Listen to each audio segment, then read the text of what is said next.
শুরু হলো মার্জিয়া কৃষ্ণাদের ৩৬৫ দিনের ক্যাম্প। লক্ষ্য আগামী বছরে এএফসি অনূর্ধ্ব ১৬ চ্যাম্পিয়নশিপের মূল পর্ব।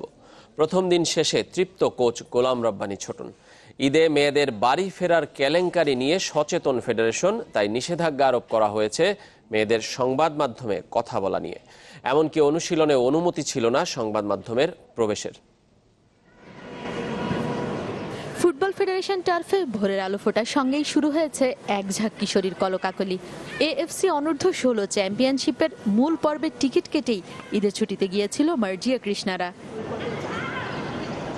পরিবারের সঙ্গে ছুটি কাটিয়ে পুরনো জায়গায় এসে পেয়েছে নতুন পরিবেশ। কথা বলা যাবে না সংবাদ মাধ্যমের সঙ্গে, এমনকি অনুশীলন করতে হয়েছে তালাবন্ধ গেটের ওপারে। সংবাদ মাধ্যমের অনুমতি ছিল না সেখানে যাবার। এর ব্যাখ্যা নেই কোচের কাছে, বল ঠেলে দিলেন কর্তাদের কোর্টে। এটা আমার জন্য আসলে আমি কোচ, এটা আমার না মনে হয় এটা কর্তৃপক্ষের সাথে আলাপ করলে আমার মনে হয় যে এই বিড়ম্বনাটুকু বাদ দিয়ে কিশোরীদের প্রাপ্তির তালিকায় খুশি কোচ। বেতন থেকে শুরু করে বছরব্যাপী অনুশীলন আছে সবই। সোনায় সোহাগা থাইল্যান্ডে মূল পর্বের আগে চীন, জাপান, কোরিয়া সহ হেভিওয়েট দলের সঙ্গে অনুশীলন ম্যাচ খেলার পরিকল্পনায়। এই যে প্র্যাকটিস শুরু হয়ে গেছে অলরেডি, সেপ্টেম্বরে খেলা। তার মানে আমাদের লং টাইম যেটা আমাদের চাওয়া ছিল ওইটা হয়েছে। আমরা অনুশীলন ম্যাচ খেলতে পারি না, আমাদের সমস্যা। ওনারা অলরেডি ঘোষণা করে দিয়েছে যে আমরা যে সমস্ত টিমের সাথে খেলবো তাদের সাথে আমরা প্র্যাকটিস ম্যাচ খেলবো।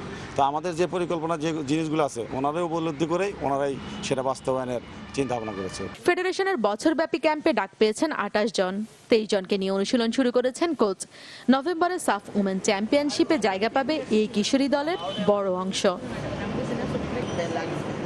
সামিনা রোশনি, চ্যানেল 24, ঢাকা।